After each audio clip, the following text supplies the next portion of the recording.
এই 10 দিনের একটা সিয়াম বা একটা রোজা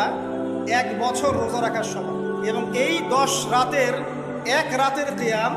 লাইলাতুল কদরের কিয়ামের সমান। এই জিলহজ মাসের প্রথম 10 দিন সম্পর্কে আল্লাহ পাক সূরা ফজরের মধ্যে শপথ করেছেন, ওয়াল ফাজরি,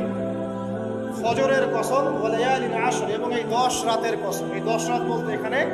জিলহজ মাসের এই 10 দিন এবং 10 রাতকে বোঝানো। এর ফজিলত সম্পর্কে নবী সাল্লাল্লাহু আলাইহি ওয়াসাল্লাম একটা হাদিসে বলছেন, সহিহ বুখারীর হাদিস, ইবনে আব্বাস রাদিয়াল্লাহু আনহুমা থেকে বর্ণিত, নবী করিম সাল্লাল্লাহু আলাইহি ওয়াসাল্লাম বলেছেন, মা মিন আইয়ামিন আমালু সালিহু ফীহিন্না আহাব্বু ইলাল্লাহ মিন হাযিহিল আইয়ামিল আশর। আল্লাহ পাকের কাছে এই 10 দিন অর্থাৎ জিলহজ মাসের প্রথম 10 দিনের নেক আমল যত বেশি প্রিয়,